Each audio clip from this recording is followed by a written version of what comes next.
Hello everyone and welcome back to my YouTube channel The Science Spot। Last lecture में आप लोगों ने digestive system समझा था। डाइजेस्टिव सिस्टम मतलब हमारी बॉडी का वो ऑर्गन का सिस्टम जो फूड को डाइजेस्ट करा रहे हैं। इस क्लास में हम लोग समझेंगे कि फूड डाइजेस्ट कैसे होता है। इसको बोलते हैं फिजियोलॉजी ऑफ डाइजेशन।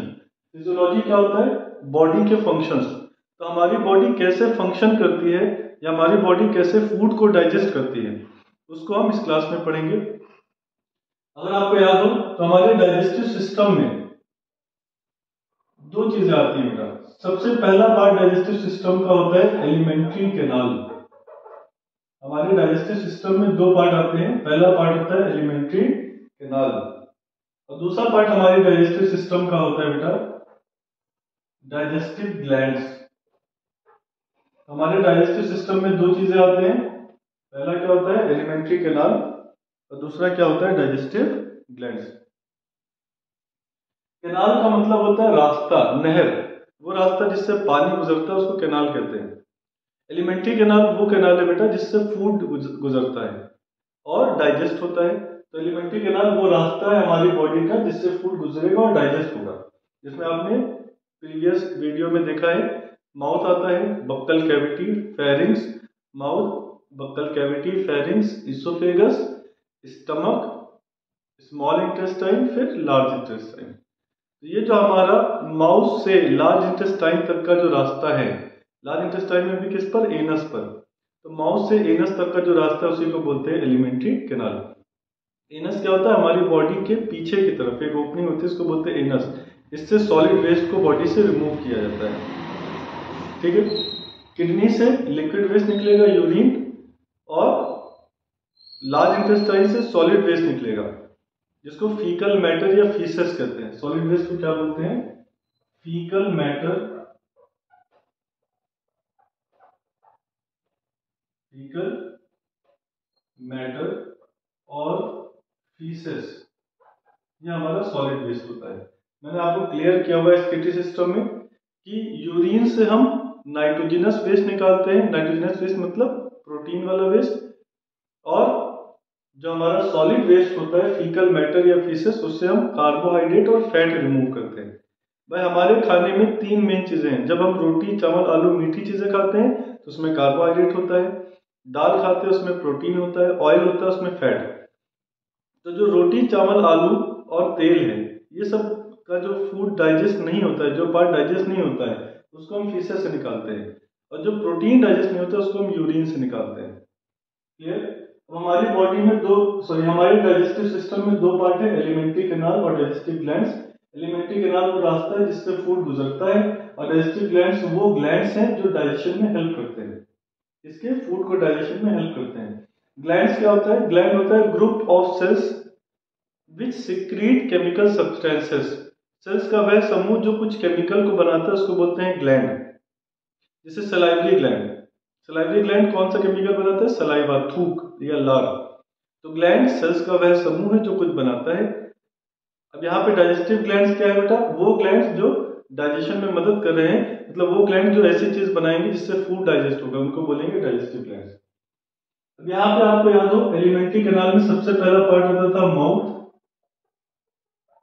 माउथ में कोई डाइजेशन नहीं होता था। दूसरा पार्ट था बक्कल कैविटी। बक्कल कैविटी में फूड का डाइजेशन होता है बेटा। तीसरा था फेरिंग्स। फेरिंग्स में फूड का डाइजेशन नहीं होता है। चौथा था oesophagus, food pipe. Food pipe में भी फूड का डाइजेशन नहीं होता है। फिर था स्टमक। स्टमक में फूड का डाइजेशन होता है। उसके बाद स्मॉल इंटेस्टाइन। स्मॉल इंटेस्टाइन में फूड का डाइजेशन होगा। लास्ट में लार्ज इंटेस्टाइन। लार्ज इंटेस्टाइन में भी फूड का डाइजेशन नहीं होगा। हमारे पूरे एलिमेंट्री कैनाल में सिर्फ तीन जगह है जहां पे फूड डाइजेस्ट हो रहे, बाकी कहीं नहीं हो रहा है। एक तो बक्कल कैविटी, फिर स्टमक और फिर स्मॉल इंटेस्टाइन। ठीक है। अब हम देखेंगे कि बक्कल कैविटी, स्टमक और स्मॉल इंटेस्टाइन में फूड कैसे डाइजेस्ट हो रहा है और कौन कौन से ग्लैंड्स उसमें मदद कर रहे हैं। अब देखेंगे कौन कौन से ग्लैंड्स है जो डाइजेशन में मदद करते हैं। सबसे पहला ग्लैंड जो डाइजेशन में मदद करता है बेटा, उसका नाम है सलाइवरी ग्लैंड। सलाइवरी ग्लैंड क्या बनाता है? सलाइवा। जब मैं बताया था आपको 3 पेयर होते हैं, एक होता है पैरोटिड ग्लैंड जो कान के पास होता है, तो एक पेयर यहाँ पे। दूसरा होता है सब मैक्सिलरी या सब मैंडिबुलर ग्लैंड, सब मतलब बिलो। ये आपका अपर जो है मैक्सिला और लोअर जो क्या है मैंडिबल। ऊपर का जबड़ा मैक्सिला और नीचे का जबड़ा क्या है मैंडिबल। इनके नीचे या इनके बीच में जो ग्लैंड पाया जाता है, जो थूक बनाता है, उसको बोलते हैं सब मैक्सिलरी या सब लिंगुअल ग्लैंड। तो ये सब मैक्सिलरी और सब मैंडिबुलर ग्लैंड। आपकी जो जबान है, जबान को बोलते हैं लिंगुआ। लिंगुआ मतलब टंग, और सब मतलब बिलो। तो जबान के नीचे जो सलाइवरी ग्लैंड है उसको बोलते हैं सब लिंगुअल ग्लैंड। ये मैंने आपको प्रीवियस लेक्चर में बताया हुआ है, वहां से देख सकते हैं। तो सलाइवरी ग्लैंड्स 3 पेयर होती है। 3 पेयर मतलब टोटल 6 होती है। 2 कान के पास, 2 मैक्सिला मैंडिबल के बीच में और 2 जबान के नीचे। ये सलाइवा बनाती है। सलाइवा फूड में डाइजेशन में हेल्प करेगा। सलाइवा फूड के डाइजेशन में हेल्प करेगा। कैसे करेगा अभी आगे देखेंगे। दूसरा जो डाइजेस्टिव ग्लैंड है वो लीवर है। लीवर हमने आपको बताया था लार्जेस्ट ग्लैंड होता है बॉडी का, पूरी बॉडी का सबसे बड़ा ग्लैंड होता है। ये भी फूड को डाइजेस्ट करेगा। तीसरा है पैंक्रियास। ये लीफ लाइक ऑर्गन था जो स्टमक के नीचे था, प्रीवियस वीडियो में आपको मैंने बताया हुआ है। उसके बाद जो डाइजेस्टिव ग्लैंड होता है वो स्टमक में पाए जाते हैं। स्टमक में डाइजेस्टिव ग्लैंड जो पाए जाते हैं उनको बोलते हैं गैस्ट्रिक ग्लैंड्स। स्टमक में जो डाइजेस्टिव ग्लैंड्स पाए जाते हैं उनको बोलते हैं गैस्ट्रिक ग्लैंड्स। गैस किसमें बनती है? स्टमक में। तो गैस्ट्रिक ग्लैंड्स किसमें होंगे? स्टमक में होंगे। और इंटेस्टाइन में भी ग्लैंड्स होते हैं जिनको बोलते हैं इंटेस्टाइनल ग्लैंड्स। ये 5 ग्लैंड्स है बेटा जो आपके फूड के डाइजेशन में मदद करते हैं। तो ये वो रास्ता है जिससे फूड गुजरता है और डाइजेस्ट होता है, और ये वो ग्लैंड्स है या सेल्स के ग्रुप है जो आपके फूड को डाइजेस्ट करते हैं। लिवर का एक ऑर्गन किससे बना होता है? टिश्यू से। टिश्यू किससे बना होता है? सेल्स के ग्रुप से। तो लिवर क्या होगा? सेल्स के ग्रुप से बना होगा। ये भी एक ग्लैंड है। हम देखेंगे ये सब कैसे फूड को डाइजेस्ट करा रहे हैं। हम पार्ट्स को देखेंगे और उन्हीं पार्ट्स में इन ग्लैंड्स के काम को देखेंगे। पहला पार्ट हम देखेंगे बक्कल कैविटी। तो हम डाइजेशन किसमें पढ़ेंगे? बक्कल कैविटी में।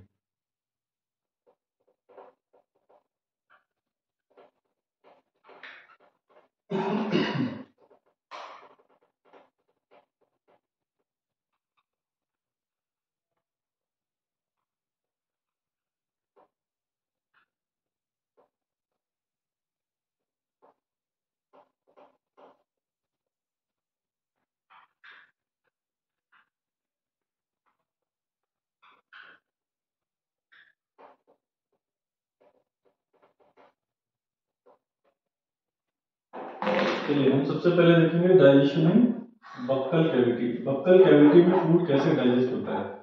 बक्कल कैविटी आपको हमने बताया, इसको ओरल कैविटी कहते हैं। ओरल मतलब माउथ। तो ये अंदर की जो खाली जगह, कैविटी मतलब खाली जगह, उसको बोलते हैं बक्कल कैविटी। इसमें टीथ और टंग आता है। तो बक्कल कैविटी का दूसरा नाम क्या बेटा? Oral cavity. देखिए हमारी बॉडी में 2 तरीके के डाइजेशन होते हैं। एक डाइजेशन को बोलते हैं फिजिकल या मैकेनिकल डाइजेशन। हमारी बॉडी में 2 तरीके के डाइजेशन होते हैं। पहला होता है फिजिकल या मैकेनिकल डाइजेशन, और दूसरा डाइजेशन जो हमारी बॉडी में होता है उसको बोलते हैं केमिकल डाइजेशन। दूसरा डाइजेशन क्या होता है? Chemical digestion. हमारे बक्कल कैविटी में फूड 2 तरीके से डाइजेस्ट हो रहा है, एक तो फिजिकली, दूसरा केमिकली। फिजिकल मतलब बॉडी के पार्ट्स के द्वारा। तो हमारी बॉडी के कुछ पार्ट्स होते हैं जो डाइजेशन में मदद करते हैं। वो कौन कौन से पार्ट है? टीथ और टंग।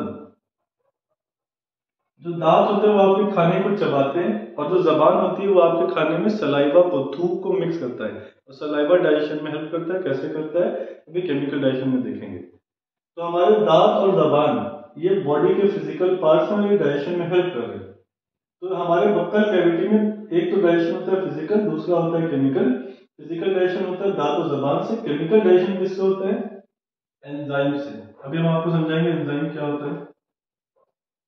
ठीक है। हमारा जो दांत है वो सारे फूड को डाइजेस्ट करता है, कार्बोहाइड्रेट को भी, फैट को भी और प्रोटीन को भी।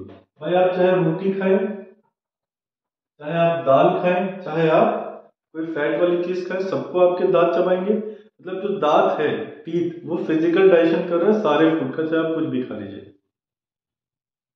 तो फिजिकल डाइजेशन जो होता है वो सारे फूड प्रोडक्ट्स का होता है हमारे बक्कल कैविटी में।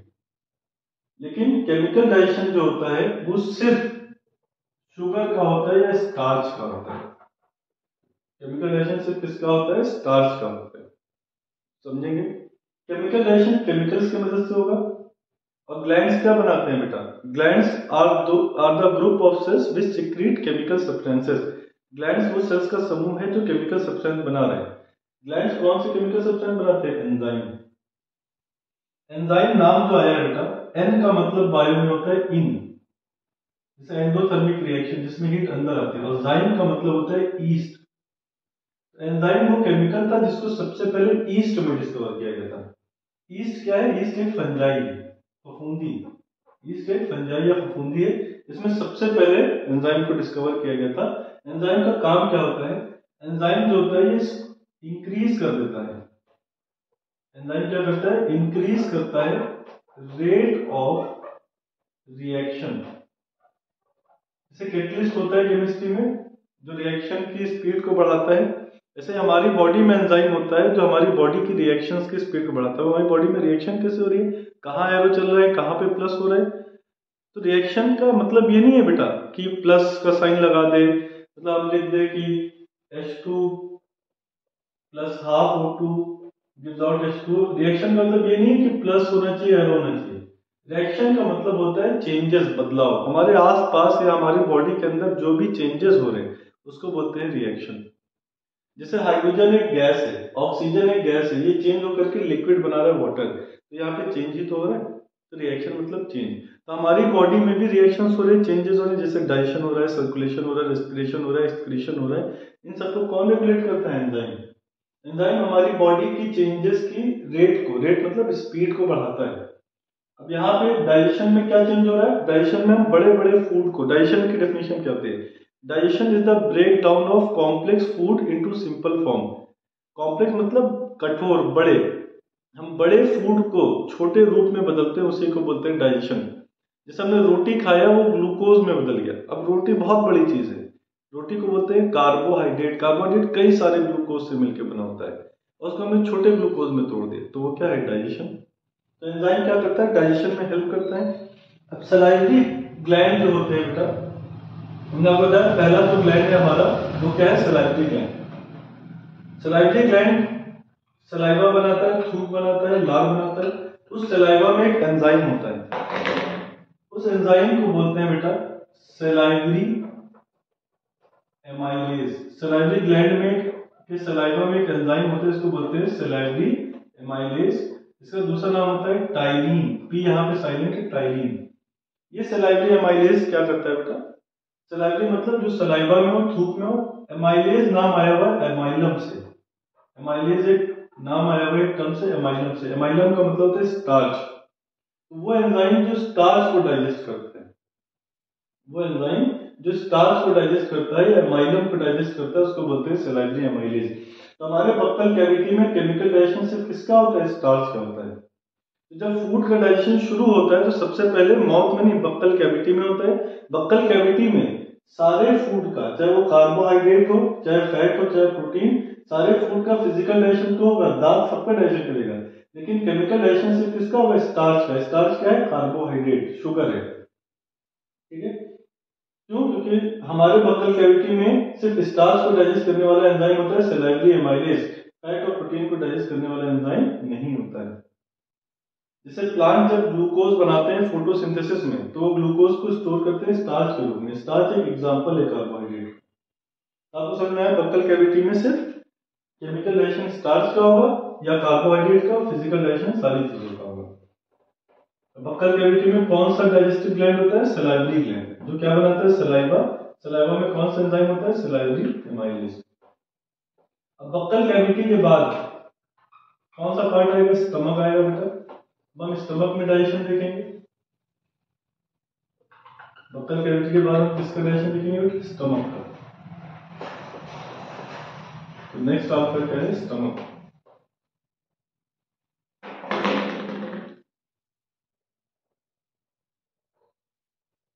अब आपको हमने बताया था स्टमक जो होता है ये जे शेप का बैग होता है। स्टमक का शेप कैसा होता है? जे शेप का बैग होता है।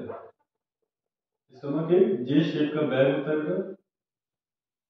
स्टमक में स्टोर को 3 से 4 घंटा रखा जाता है। और हमें आपको बताया स्टमक में जो डाइजेस्टिव ग्लैंड्स होते हैं उनको बोलते हैं गैस्ट्रिक ग्लैंड्स। स्टमक के डाइजेस्टिव ग्लैंड्स को क्या बोलते हैं? Gastric glands. गैस्ट्रिक ग्लैंड्स में कुछ सिक्रीशन बनता है, उस सिक्रीशन को बोलते हैं गैस्ट्रिक जूस। गैस्ट्रिक ग्लैंड में जो केमिकल बनता है उसको क्या बोलते हैं? Gastric juice. गैस्ट्रिक जूस में देखिए क्या क्या होता है बेटा? कुछ एंजाइम होते हैं। सबसे पहला एंजाइम होता है पेप्सिनोजन। गैस्ट्रिक जूस में सबसे पहला एंजाइम क्या होता है? पेप्सिनोजन। दूसरा एंजाइम होता है गैस्ट्रिक लाइपेज। उसके बाद एक एसिड होता है हाइड्रोक्लोरिक एसिड, इसी से हमारे एसिडिटी हो जाती है।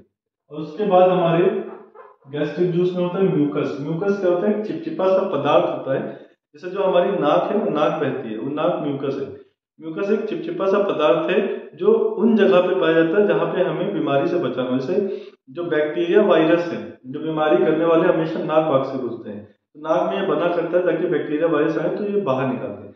जब सर्दी जुकाम होता है तो नाक बहती है, तो म्यूकस बाहर निकलता है ताकि वायरस बैक्टीरिया को एलिमिनेट कर सके, निकाल सके। उसके अलावा एक एंजाइम होता है जिसका नाम है रेनिन। एक एंजाइम होता है जिसका नाम क्या है? रेनिन। अब इन सबका काम देखेंगे। पेप्सिनोजन प्रोटीन को डाइजेस्ट करता है। कार्बोहाइड्रेट का डाइजेशन शुरू हो गया था बक्कल कैविटी में, और प्रोटीन का डाइजेशन शुरू होगा स्टमक में। लाइपेज लिपिड को डाइजेस्ट करता है। अब लिपिड क्या होता है? लिपिड एक क्लास होती है जिसमें 3 चीजें आते हैं, फैट, ऑयल, वैक्स। चर्बी, तेल और मोम। तो हम जो तेल या चर्बी लेते हैं वो कौन डाइजेस्ट करता है? लाइपेज। मान लीजिए ये रूम क्या है? एक क्लास है, इसमें 3 बच्चे बैठे हुए हैं, फैट, ऑयल और वैक्स। हाइड्रोक्लोरिक एसिड का काम क्या होता है बेटा? ये एसिडिक एनवायरनमेंट देता है स्टमक में। अब ये एसिडिक एनवायरनमेंट का फायदा क्या होता है? जो पेप्सिनोजन एंजाइम है वो हमेशा एसिडिक एनवायरनमेंट में काम करता है, और उसको कौन प्रोवाइड करता है? Hydrochloric acid. पेप्सिनोजन एंजाइम को हाइड्रोक्लोरिक एसिड कन्वर्ट कर देता है एक एक्टिव एंजाइम में, इसको बोलते हैं पेप्सिन।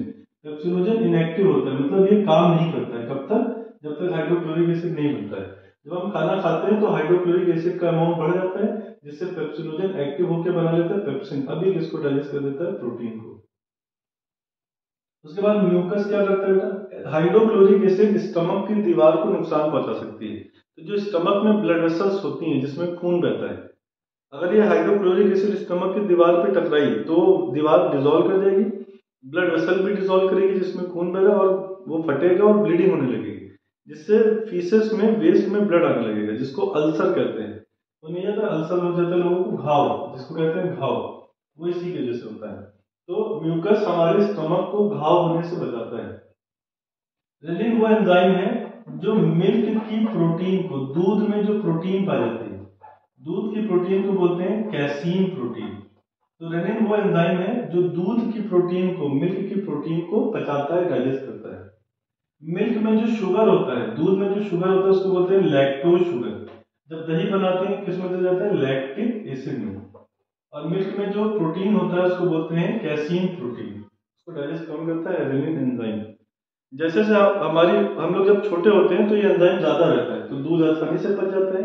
लेकिन जैसे जैसे हमारी उम्र बढ़ती है ये एंजाइम कम हो जाता है, जिससे दूध को पचाना मुश्किल हो जाता है, इसीलिए फिर गैस बनने लगती है। अब स्टमक के बाद जो डाइजेशन होगा वो किसमें होगा? स्मॉल इंटेस्टाइन में। अब स्टमक के बाद हम पढ़ेंगे बेटा small intestine.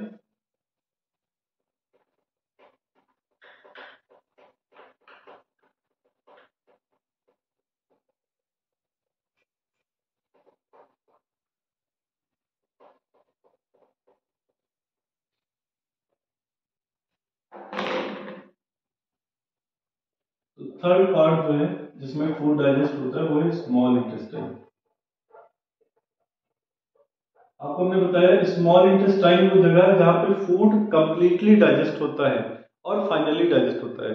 Small intestine is the part where complete and final digestion of food products occur. वो पार्ट जहां पे फूड पूरी तरीके से और आखिरी बार डाइजेस्ट होता है उसको स्मॉल इंटेस्टाइन कहते हैं। इसके आगे ये डाइजेस्ट नहीं होगा, लार्ज इंटेस्टाइन में डाइजेस्ट नहीं होगा। अच्छा, स्मॉल इंटेस्टाइन और लार्ज इंटेस्टाइन में ये मत समझिएगा कि स्मॉल इंटेस्टाइन छोटा है और लार्ज इंटेस्टाइन बड़ा है, ये आपकी गलती होगी बेटा। स्मॉल इंटेस्टाइन जो होता है इसकी लंबाई ज्यादा होती है, चौड़ाई कम होती है, और लार्ज इंटेस्टाइन की चौड़ाई ज्यादा होती है, लंबाई कम होती है। हम आपको बता देते हैं कि स्मॉल इंटेस्टाइन और लार्ज इंटेस्टाइन में स्मॉल इंटेस्टाइन लंबा होता है और लार्ज इंटेस्टाइन चौड़ा होता है। स्मॉल यहाँ पर लंबाई की बात नहीं कर रहे हैं, स्मॉल यहाँ पे चौड़ाई की बात कर रहे हैं। देखिए आपका स्मॉल इंटेस्टाइन मान लीजिए, देखिए इसकी चौड़ाई चौड़ाई हमेशा इसके क्रॉस सेक्शन से पता चलता है, आखिरी पार्ट से। देखिए इसकी चौड़ाई कम है लेकिन लंबाई ज्यादा है। ये लार्ज इंटेस्टाइन, लार्ज का मतलब वॉल्यूम ज्यादा होगा, वॉल्यूम या डायमीटर। तो देखिए इसकी चौड़ाई ज्यादा है लेकिन इसकी लंबाई क्या है, कम। तो लार्ज इंटेस्टाइन का जो डायमीटर होता है, चौड़ाई, वो ज्यादा होता है और लंबाई कम होती है, और स्मॉल इंटेस्टाइन की लंबाई ज्यादा होती है और चौड़ाई कम होती है। तो स्मॉल इंटेस्टाइन लॉन्गर होगी और लार्ज इंटेस्टाइन लार्जर होगा। स्मॉल इंटेस्टाइन लंबा होगा और लार्ज इंटेस्टाइन चौड़ा होगा। क्लियर, समझ में आया? ये मिसकंसेप्शन है, कंफ्यूज मत होइएगा कि ये कौन बड़ा है। ये मत सोचिएगा कि लार्ज इंटेस्टाइन नाम है तो लार्ज इंटेस्टाइन बड़ा होगा, नहीं। बड़ा स्मॉल इंटेस्टाइन है, बस उसकी चौड़ाई कम है, और लार्ज इंटेस्टाइन छोटा है, बस उसकी चौड़ाई ज्यादा है। तो यहाँ पे स्मॉल का मतलब है डायमीटर या चौड़ाई, विड्थ या ब्रेड्थ, और लार्ज का मतलब विड्थ या ब्रेड्थ या डायमीटर ज्यादा है। अब स्मॉल इंटेस्टाइन में फूड का कंप्लीट डाइजेशन होगा बेटा। देखिए फूड डाइजेस्ट कैसे होगा। स्मॉल इंटेस्टाइन में एक ग्लैंड था जिसका हमने नाम बताया था इंटेस्टाइनल ग्लैंड। स्मॉल इंटेस्टाइन में ग्लैंड होती है, इनको क्या बोलते हैं, इंटेस्टाइनल ग्लैंड। और आपको हमने ग्लैंड बनाया था पैंक्रियाज, और एक ग्लैंड था बेटा लीवर। आपके सारे ग्लैंड कवर हो गए। सबसे पहले सलाइवरी ग्लैंड, फिर गैस्ट्रिक ग्लैंड, फिर लीवर, पैंक्रियाज और इंटेस्टाइनल ग्लैंड। इंटेस्टाइनल ग्लैंड एक जूस बनाते हैं, इसको बोलते हैं इंटेस्टाइनल जूस। जूस क्या होता है, लिक्विड। पैंक्रियाज एक जूस बनाता है, इसको बोलते हैं बेटा पैंक्रियाटिक जूस। और लीवर एक जूस बनाता है बेटा, इसको बोलते हैं बाइल जूस। ये हमने आपको लास्ट लेक्चर में क्लियर किया, ये बाइल जूस बनता है कैसे, वहां पे आप समझ सकते हैं जाकर के। अब सबका फंक्शन समझेंगे बेटा। आपका लीवर याद करिए, लीवर जुड़ा था गॉल ब्लैडर से। बाइल जूस किसमें स्टोर होता था, गॉल ब्लैडर में। ये गॉल ब्लैडर जुड़ा था पैंक्रियाज से, और पैंक्रियाज जुड़ा था ड्यूडेनम से। ड्यूडेनम क्या था, स्मॉल इंटेस्टाइन का पहला पार्ट था। तो जो लीवर का बाइल जूस है, पैंक्रियाज का पैंक्रियाटिक जूस है, ये सब स्मॉल इंटेस्टाइन में आ जाता है। और स्मॉल इंटेस्टाइन खुद भी एक जूस बनाता है, इंटेस्टाइनल जूस। ये तीनों मिलकर फूड का कंप्लीट डाइजेशन करते हैं। आप सोचिए इतने सारे जूस हैं, ये मिलकर के फूड का कंप्लीट डाइजेशन कर देंगे। एक आदमी होगा तो काम कंप्लीट नहीं हो पाएगा, लेकिन तीन तीन आदमी लगा रखे हैं तो काम तो कंप्लीट हो ही जाएगा। आइए समझते हैं कैसे कंप्लीट होगा। इंटेस्टाइनल जूस में अलग अलग एंजाइम्स होते हैं बेटा। जैसे प्रोटीन को डाइजेस्ट करने के लिए एंजाइम होता है प्रोटीएज। इंटेस्टाइनल जूस में प्रोटीन को डाइजेस्ट करने के लिए कौन सा एंजाइम होता है, प्रोटीएज। उसके बाद फैट को डाइजेस्ट करने के लिए एंजाइम होता है लाइपेज, या लिपिड को डाइजेस्ट करने के लिए एंजाइम क्या होता है, लाइपेज। और शुगर को डाइजेस्ट करने के लिए बहुत सारे एंजाइम होते हैं। जब आपकी बक्कल कैविटी में स्टार्च डाइजेस्ट होता है बेटा, तो बहुत सारे तरीके के शुगर बनाता है, जैसे माल्टोज बनाता है, सुक्रोज बनाता है, लैक्टोज बनाता है, डेक्स्ट्रिन बनाता है। तो ये सब जो शुगर आपके बक्कल कैविटी में छोटे छोटे बन गए हैं, इनको फर्दर और ज्यादा तोड़ते हैं किसमें, स्मॉल इंटेस्टाइन में। डाइजेशन का मतलब होता है break down of food, food को तोड़ना। तो पहले हम बक्कल कैविटी में तोड़े किसको, कार्बोहाइड्रेट को, स्टमक में तोड़े प्रोटीन और फैट को। अब हम स्मॉल इंटेस्टाइन में सबको तोड़ रहे हैं, प्रोटीन, फैट और कार्बोहाइड्रेट को। अगर आपके बक्कल कैविटी में माल्टोज बना तो एक एंजाइम होता है माल्टेज, ये इसको डाइजेस्ट कर देता है। और माल्टोज हमेशा दो ग्लूकोज से मिलकर बना होता है, तो ये ग्लूकोज बन जाता है। ग्लूकोज ही हमारी रेस्पिरेशन में यूज होता है। अगर आपके बक्कल कैविटी में मिल्क शुगर बना लैक्टोज, तो लैक्टोज को एंजाइम डाइजेस्ट कर देगा लैक्टेज। लैक्टोज भी एक ग्लूकोज से बना होता है और दूसरा गैलेक्टोज से, दो शुगर से बना होता है। अगर आपके बक्कल कैविटी में शुगर बन रहा है डेक्स्ट्रिन, तो उसको जो एंजाइम डाइजेस्ट करेगा उसका नाम है डेक्स्ट्रिनेज। अगर आपके बक्कल कैविटी में जो शुगर बन रहा है सुक्रोज, अगर आपके बकल कैविटी में सुक्रोज बन रहा है तो उसको जो डाइजेस्ट करेगा एंजाइम, उसका नाम है सुक्रेज। तो आपके स्मॉल इंटेस्टाइन में जो जूस बनता है, इंटेस्टाइनल जूस, कौन सा ग्लैंड बनाता है? Intestinal gland. प्रोटीन को भी डाइजेस्ट करता है प्रोटीएज की मदद से, फैट को डाइजेस्ट करता है लाइपेज की मदद से, और शुगर्स को डाइजेस्ट करता है। अगर शुगर माल्टोज बना आपके बकल कैविटी में तो माल्टेज डाइजेस्ट करेगा, अगर मिल्क शुगर आपके पास है तो लैक्टेज डाइजेस्ट करेगा, अगर डेक्स्ट्रिन आपके बकल कैविटी में बना तो डेक्स्ट्रिनेज डाइजेस्ट करेगा, अगर सुक्रोज बना तो सुक्रेज डाइजेस्ट करेगा। अगर अब भी फूड डाइजेस्ट नहीं हो रहा है तो पैंक्रियाज और लीवर भी है। पैंक्रियाज और लीवर देखिए कैसे फूड को डाइजेस्ट करते हैं। पैंक्रियाज भी एक जूस बनाता है जिसका नाम होता है पैंक्रियाटिक जूस। अब इस पैंक्रियाटिक जूस में भी अलग अलग एंजाइम होते हैं, वो भी फूड को डाइजेस्ट करते हैं। मतलब कोई तरीका छोड़ना ही नहीं है, कोई रास्ता छोड़ना ही नहीं है कि फूड बच जाए। अब पैंक्रियाटिक जूस में क्या क्या होगा बेटा? प्रोटीन को डाइजेस्ट करने के लिए एंजाइम होते हैं ट्रिप्सिनोजन, काइमोट्रिप्सिनोजन। प्रोटीन को डाइजेस्ट करने के लिए कौन कौन से एंजाइम होते हैं? ट्रिप्सिनोजन। उसके बाद अगला एंजाइम होगा काइमोट्रिप्सिनोजन। उसके बाद एंजाइम होगा बेटा प्रोकार्बोक्सी पेप्टाइडेज। ऐसे कई सारे एंजाइम्स होते हैं बेटा जो किसको डाइजेस्ट करते हैं? सिर्फ प्रोटीन को। तो स्मॉल इंटेस्टाइन में कई सारे एंजाइम्स होते हैं जो शुगर को डाइजेस्ट करते हैं, और पैंक्रियाटिक जूस में कई सारे एंजाइम्स होते हैं जो प्रोटीन को डाइजेस्ट करते हैं। उसके अलावा पैंक्रियाटिक जूस में फैट को डाइजेस्ट करने के लिए होता है पैंक्रियाटिक लाइपेज। इसका पुराना नाम था बेटा स्टिएप्सिन। किसको डाइजेस्ट करेगा? फैट को। लाइपेज किसको डाइजेस्ट करता है? फैट को। एंजाइम का नाम बनाना है तो जिसको डाइजेस्ट करे उसका एज लगा दिए। तो प्रोटीन को डाइजेस्ट करेगा प्रोटीएज, लिपिड या फैट को डाइजेस्ट करेगा तो लाइपेज। उसके अलावा अब क्या बचा आपका? कार्बोहाइड्रेट। कार्बोहाइड्रेट को डाइजेस्ट करने के लिए जो एंजाइम होता है वो होता है पैंक्रियाटिक एमाइलेज। हमें पता है एमाइलेज किसको? एमाइलम या स्टार्च को डाइजेस्ट करता है।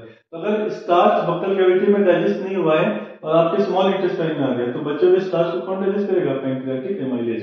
तो पैंक्रियाटिक जूस में स्टार्च को या शुगर को डाइजेस्ट करने के लिए पैंक्रियाटिक एमाइलेज, फैट को डाइजेस्ट करने के लिए लाइपेज, और प्रोटीन को ये सब एंजाइम डाइजेस्ट करेंगे।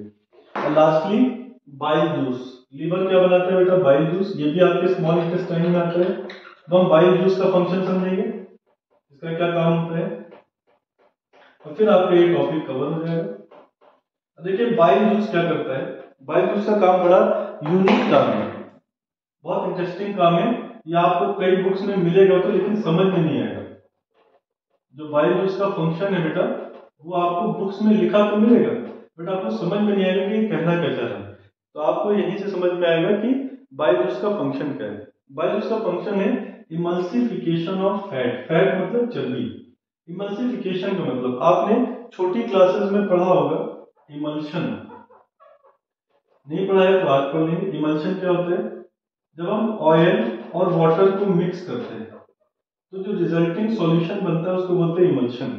आपको पता है पानी और तेल कभी मिक्स नहीं होते हैं। अगर आप पानी और तेल मिक्स करने की कोशिश करेंगे तो दोनों अलग अलग लेयर बना लेंगे। पानी भारी होगा तो नीचे आ जाएगा और तेल हल्का होगा तो ऊपर आ जाएगा, लेकिन कभी ये दोनों मिक्स नहीं होंगे। लेकिन ये जो मिक्सचर बना है दोनों जब साथ में रहते हैं तो उसको बोलते हैं इमल्शन। अब देखिए होता है क्या बेटा, हमारा फैट असल में ऑयल ही तो है भाई। फैट किस में आता है? लिपिड में। ऑयल भी लिपिड में आता है तो फैट लिपिड, फैट ऑयल का एक रूप ही तो है। तो ऑयल है, और जो हमारे एंजाइम्स होते हैं, एंजाइम्स आपको मिलता है जो फूड को डाइजेस्ट करा रहे हैं, वो हमेशा एक्वस सॉल्यूशन में होते हैं, पानी में होते हैं। हमारे जो भी एंजाइम्स होंगे वो भाई हमारी पूरी बॉडी में लगभग 71% 70% पानी ही है, तो हमारे एंजाइम्स ज्यादातर पानी में ही होते हैं। अब जब एंजाइम्स फैट को डाइजेस्ट करने आते हैं तो पानी के साथ आते हैं, और फैट और पानी में दोस्ती हो ही नहीं सकती कि एंजाइम उसको डाइजेस्ट कर सके। तो यहां से रोल आता है बाइल जूस का। बाइल जूस क्या करता है बेटा? तेल के चारों ओर एक लेयर बना लेता है। जो ऑयल है या फैट है उसके चारों ओर बाइल जूस क्या करता है? एक लेयर बना लेता है। अब इस लेयर से जो वाटर में एंजाइम है वो इंटरेक्ट कर सकता है, और ये लेयर ऑयल से इंटरेक्ट कर सकता है, जिससे कि एंजाइम किसको डाइजेस्ट कर देगा? फैट को। फॉर एग्जांपल मान लीजिए आपको किसी शॉप से सामान लेना है और आपकी शॉपकीपर से लड़ाई हो गई, तो आप अपने भाई को भेजेंगे। आप क्या है? एंजाइम एंजाइम जो पानी में घुले हुए हैं। शॉपकीपर क्या है? फैट। वो आपसे बात नहीं कर रहा लेकिन आपको उससे काम निकालना है। और आपका भाई क्या है बेटा? Bile juice. तो आप अपने भाई को पैसा देंगे, वो जाके शॉपकीपर से सामान ले लेगा। ये जो बाइल जूस है ये दोस्ती करा रहा है शॉपकीपर की और आपकी। दोस्ती नहीं करा रहा है, कम से कम काम करवा रहा है जो आपको काम करवाना था। तो एंजाइम का काम था फैट को डाइजेस्ट करना, फैट तैयार नहीं हो रहा था, तो बाइल जूस ने फैट को मनाया उसके चारों लेयर बना करके, तो फिर एंजाइम जा करके उस फैट को डाइजेस्ट कर दिया। तो धोखे वाली बात हो गई, घर का बेदी लंकड़ है। होप आप लोगों को क्लियर हुआ होगा। अगर वीडियो पसंद आई तो इसको लाइक शेयर और सब्सक्राइब करिए। अगर अभी तक बेल आइकन नहीं दबाया है तो उसको प्रेस करिए और आगे लोगों की मदद करिए। 3 लोगों की मदद करिए, उनसे कहिए और 3 लोगों की मदद करें। जय हो मूवी आपने देखी होगी सलमान खान की, बिल्कुल उसी तरीके से, और दूसरों को पढ़ने में हेल्प करिए।